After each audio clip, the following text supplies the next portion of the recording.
letter. I wrote the letter. They advised that they didn't receive it. It's okay. Change doesn't start in one day. Change doesn't start in one day. We will accept the order. But so what are the exact order of the police? The police are advising that, first of all, are no law. First of all, the fact that they say that we're raising concern, that's baseless. I don't accept that under the law. The second attempt that the police have the power to enforce is the fact of the permit. Because the police officer right here, they're here, and you can show it to them. They're right here. If this permit was not given to us, if I had a permit, under no circumstances, any tradition, any penal code under the Constitution of Liberia, you can tell me that it's raising concern. Because I know within myself, we're not raising any concern. And under our freedom movement, we're not obstructing anyone. There was free flow of traffic. Now guys, isn't this just funny? Well, there are some protesters in Liberia who have been arrested for showing solidarity with Captain Ibrahim Traoré. I mean, they say that the police have asked them for their protesting permit. I mean, up to this point, I never knew somebody, or rather we needed a permit for us to protest. And this is a clear proof that some of our leaders here in Africa are still under the control of some Western powers. It's clear that some of our leaders here in Africa, they are still following, or rather under the rule of these Western people. Well, remember, if you're watching my videos for the first time, kindly give me a like, subscribe on my channel. So I want you to watch this video of protesters in Liberia being arrested for showing solidarity in this great leader.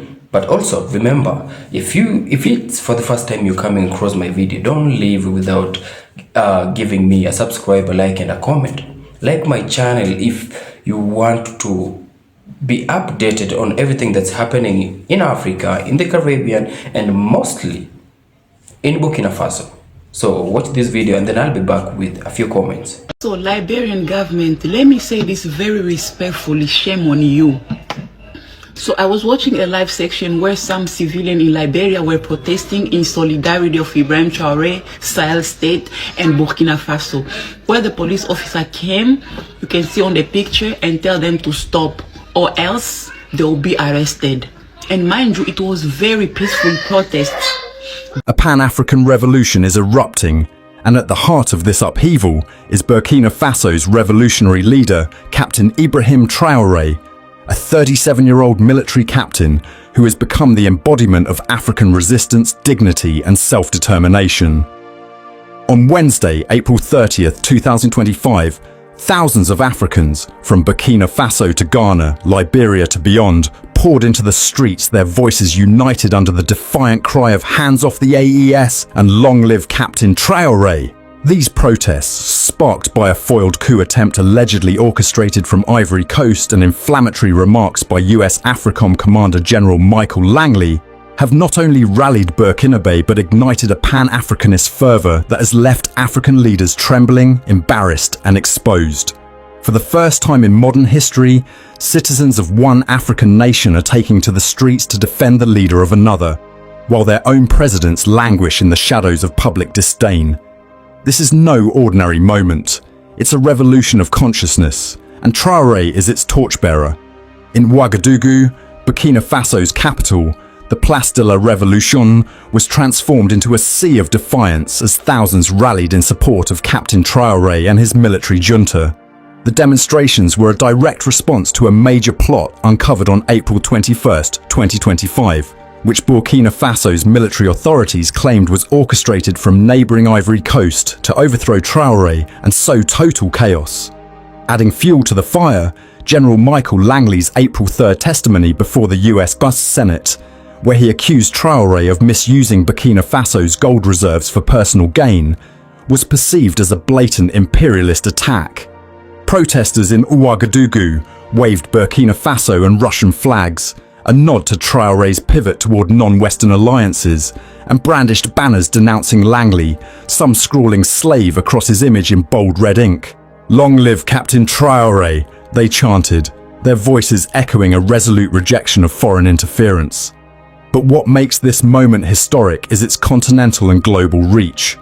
In Monrovia, Liberia, citizens defied their government to stage a peaceful African march for freedom under the banner of solidarity with Traoré. On Wednesday, a group of Liberian protesters marched to the Ivorian embassy, their placards blazing with anti-imperialist slogans. They accused Ivory Coast and the United States of colluding to destabilize Burkina Faso, demanding that both nations desist from meddling in the internal governance of Burkina Faso. Their statement was unequivocal. The people of Burkina Faso deserve peace. President Traoré is delivering meaningful development and must be allowed to continue serving his people. The protesters attempted to deliver petitions to other diplomatic missions but were halted by Liberia's national police, who cited a lack of protest permits. In a chilling escalation, Liberian authorities arrested some demonstrators and issued threats, signaling the depth of unease Traoré's influence is causing among African elites. In Accra, Ghana, the Socialist Movement of Ghana led a solidarity rally, declaring Traoré a symbol of African dignity and resistance. Ghanaians too joined the chorus of Hands Off the AES, a reference to the Alliance of Sahel States, AES, the revolutionary confederation of Burkina Faso, Mali and Niger that has become a bulwark against neo-colonialism. Remarkably, citizens from across Africa, including those from countries as far afield as South Africa and Nigeria, either travelled to Ouagadougou or organised parallel protests in their own capitals. Sekou Ansumariam Dukali, a Liberian protester who journeyed to Burkina Faso, captured the sentiment perfectly. I came to Ouagadougou today to participate in this demonstration in support of Captain Ibrahim Traoré because he represents hope for Africa, hope for black people, hope for all freedom fighters around the globe. Even beyond Africa, diaspora communities and anti-imperialist activists in Europe and the Americas took to the streets, amplifying Traoré's message of sovereignty. To understand why Captain Ibrahim Traoré has ignited such unprecedented support, we must first examine the man and his mission. Since seizing power in a September 2022 coup, the second that year, Traoré has positioned himself as a modern-day Thomas Sankara, Burkina Faso's revolutionary icon, often dubbed Africa's Che Guevara. At just 34 when he took power, Traoré promised to restore security, dignity and prosperity to a nation ravaged by jihadist insurgencies and neo-colonial exploitation. Unlike many African leaders who pay lip service to progress while cozying up to Western powers, Traoré has walked the talk with audacious, people-centered policies. Under his leadership, Burkina Faso has expelled French military forces, terminated exploitative mining agreements, and rejected the CFA franc, a colonial-era currency that shackles West African economies to France. Traoré has redirected national wealth toward grassroots development, investing in education, healthcare, and food security despite crippling illegal sanctions from Western powers.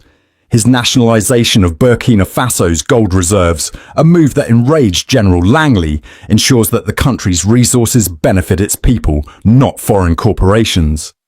We will mine our gold ourselves, not for France, not for the West, but for our people, Traoré declared, a statement that has become a rallying cry across the continent.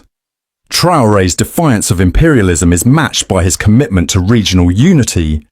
As a key architect of the AES, he has forged a confederation with Mali and Niger, all of which have expelled French troops and prioritized African solutions to African problems.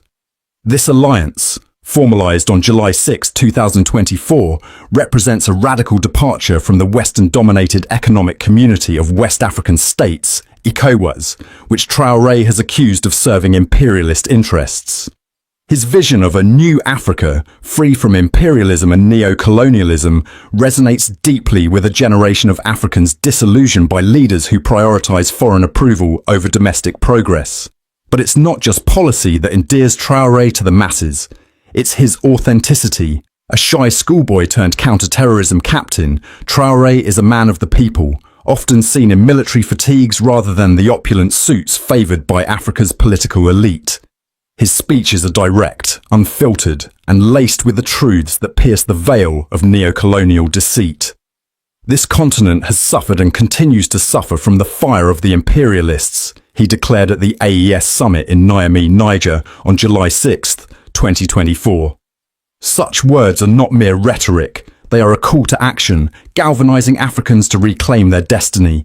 The outpouring of support for Traoré has cast a harsh spotlight on African leaders, many of whom are now grappling with embarrassment and fear. The sight of their own citizens marching for a foreign leader, while ignoring or openly criticizing their own presidents, is a public relations disaster and a stark indictment of their failures. In Liberia, President Joseph Boakai's administration was caught flat-footed as citizens rallied for Traoré, only to face arrests and threats for expressing solidarity.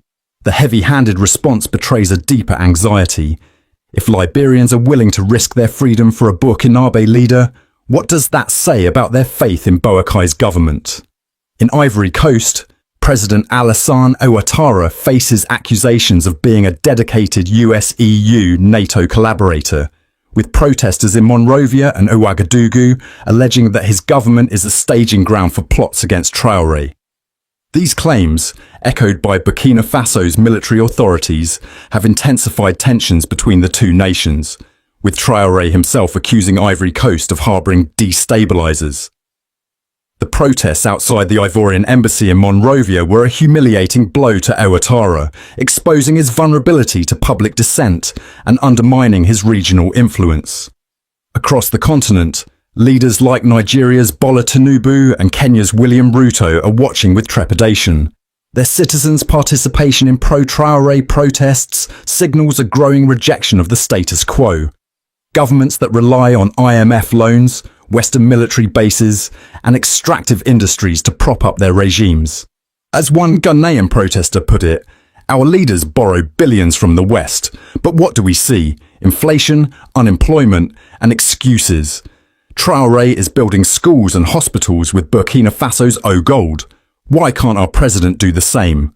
This sentiment, echoed in ex-posts and street demonstrations, underscores the shame of leaders who have failed to inspire or deliver. Traoré's rise exposes a painful truth. African leaders are not getting this support because they have not earned it. Many have presided over economies that enrich foreign corporations while impoverishing their people. They sign military pacts with France and the US, allowing foreign troops to operate on African soil while jihadist insurgencies fester. They cling to power through rigged elections or constitutional manipulation, alienating their youth who see no future under their rule. In contrast, Traoré's Burkina Faso, though not without challenges, is a beacon of hope, a nation daring to chart its own path despite immense external pressure. Captain Traoré's greatest weapon is his willingness to speak truths that African leaders would rather bury. He has called out the hypocrisy of Western powers and their African proxies with a clarity that resonates far beyond Burkina Faso. If you want to break with these imperialist forces, it's simple. We must denounce the agreements, he urged in January 2025, slamming French President Emmanuel Macron's claim that African leaders should thank Paris for its military presence.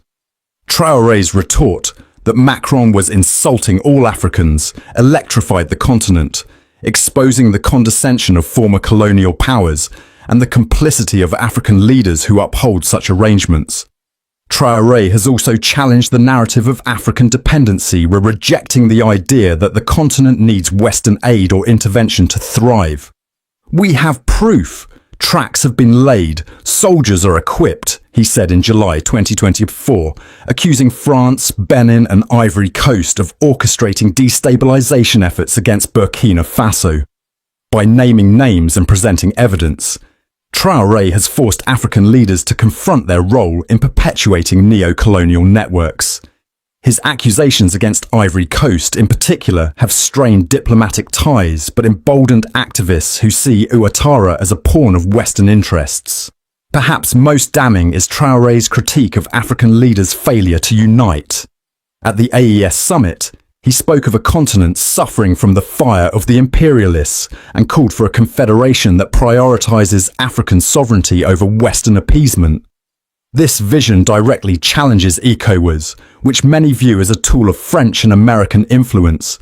By forging the AES with Mali and Niger, Traoré has shown that African unity is possible without Western oversight, a prospect that terrifies leaders who rely on external validation to maintain power.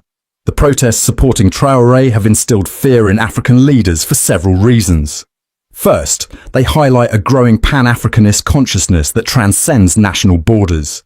The fact that Ghanaians, Liberians and others are rallying for a Burkinabe leader suggests that loyalty is shifting from individual governments to a broader vision of African liberation.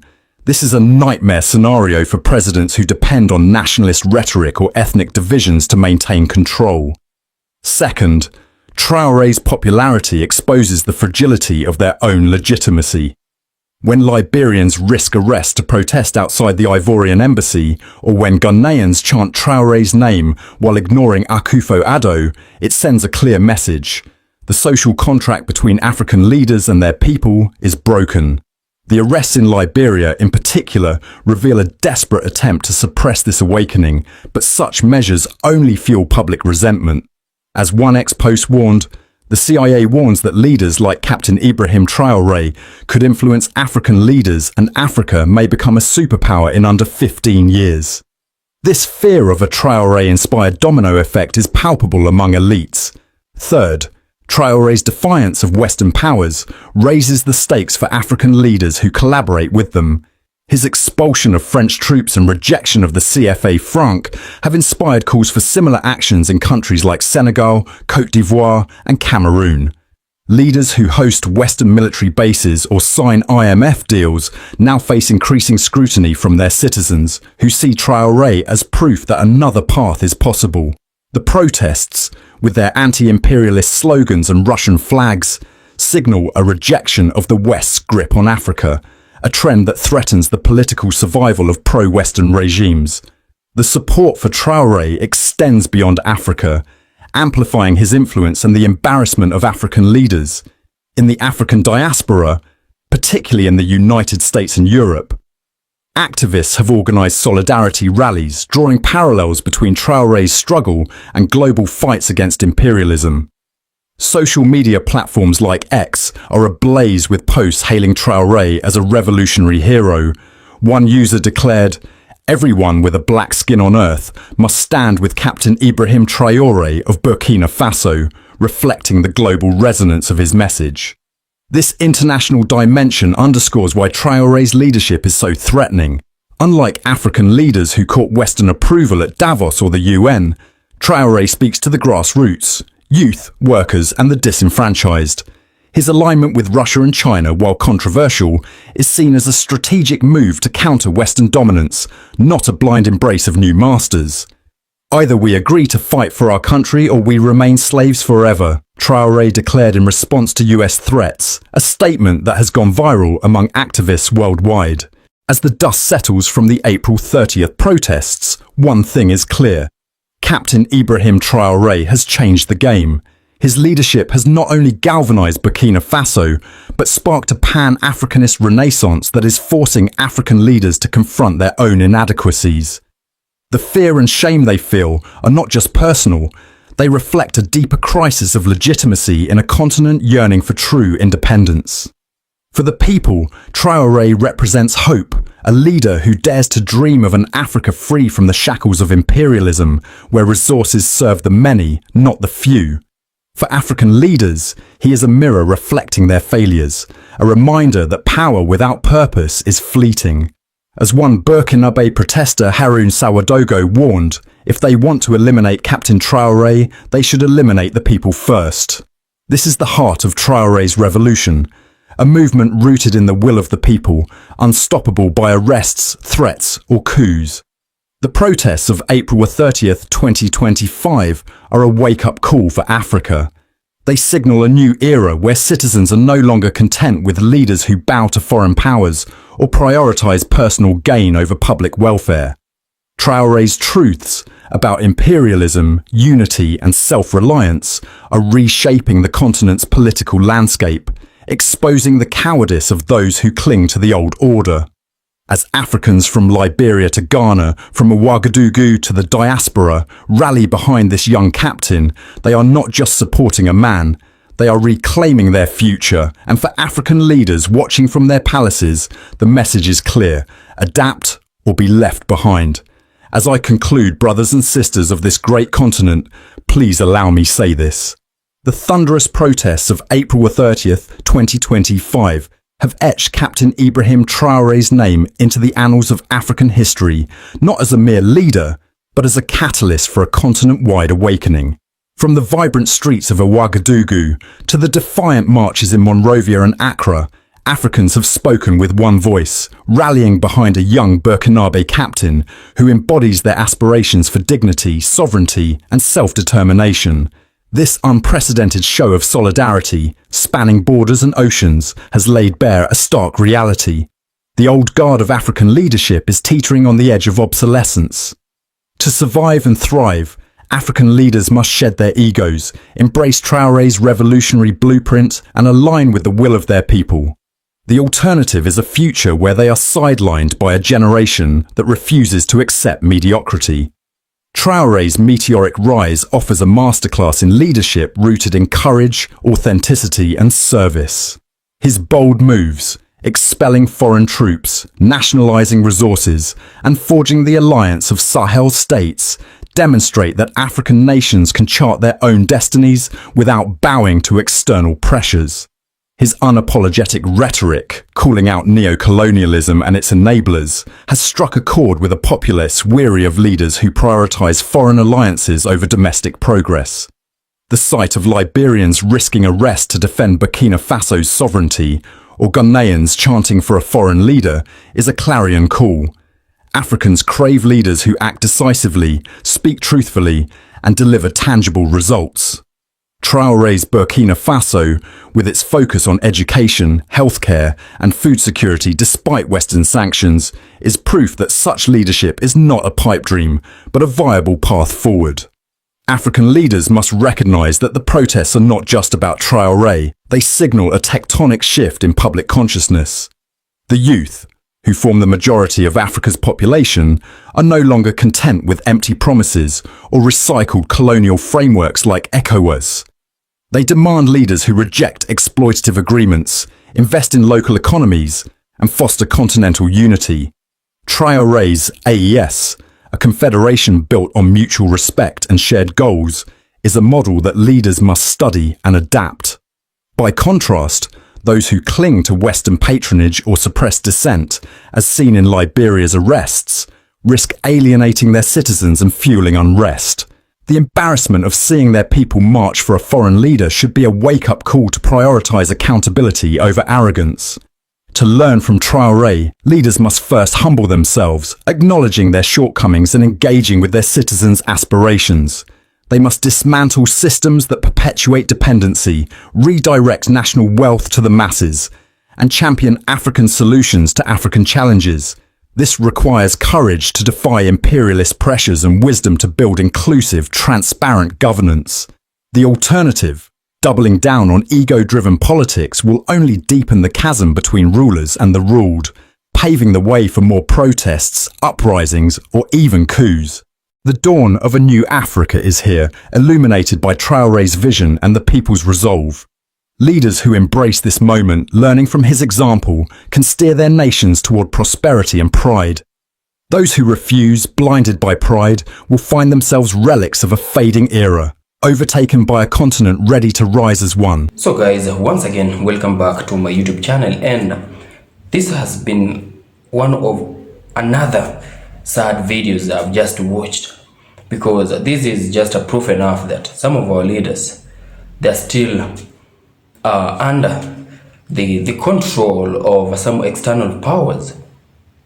Because you tell me, why would you arrest youths for protesting, showing solidarity and standing with Captain Ibrahim Traoré? Why would you even do that? So just a leader in Africa, and in this case we are talking about Liberia. So a leader just informs the police officers to go and arrest protesters. Mind you, may these protesters have done nothing wrong. Just having a peaceful protest. No chaos, nobody was injured, no looting of anything, no destruction of properties, but you just order your police men to go and arrest these youths. I mean, this is some of the things that Captain Ibrahim Traoré is fighting. And like, it's always a black man against a black man. So why are you trying to like disrupt what Captain Ibrahim Traoré is doing? Captain Ibrahim Traoré is a public figure. Captain Ibrahim Traoré is not just a politician. This man has done a lot of things. He has achieved a lot in his shortest period in power than most of you leaders. So look at now. Even peaceful protest in Liberia, people are being arrested for showing solidarity in Captain Ibrahim Traoré. When will Africa be free? If we continue doing this, when will Africa be free? Ibrahim Traoré is the lead. The idea that Ibrahim Traoré has, it has changed the game completely. Ibrahim Traoré is fighting for liberations in Africa. But all you people do is tarnish his name. Make him look like a bad person.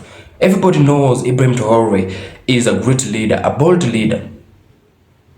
A leader who has the guts to tell the French national, the French army to leave Burkina Faso. I mean, how many of our leaders can even do that? And here you are, a black person fighting a black person. Why don't you help him in bettering Africa and our countries, instead of sending your policemen to arrest these innocent protesters? African leaders, they are not getting this kind of respect Ibrahim Traoré is getting from all over the world because they have not earned it. So is it that you feel bad seeing people protest in solidarity with Captain Ibrahim Traoré? Why don't you step up? Why don't you join Captain Ibrahim Traoré in making Africa great again? Stop arresting these peaceful protesters. Africa needs to be free from these external forces. Such leaders who are sending their police to arrest peaceful protesters, you are the ones dragging Africa back. You are the major contributions to why Africa is termed as a poor continent. We all know Africa is not a poor continent. Africa is not a poor continent. Africa is a very, very rich continent. Just that we have a majority of poor countries. And it's because of such leaders. They don't care about the well-being of their country. They only care about their pockets. A few dollars into their accounts, and they betray their own people. Why are you even doing that? Captain Ibrahim Traoré, you much loved, and may God bless you. So guys, I'm your host Larry. Remember, if it's for the first time you're coming across my video, please, I beg you to give me a subscribe, like this video, comment and share. Let's create a wider acknowledgement of this video. Let it trend, let it go viral. So, and until we meet again in my next video, peace out and one love.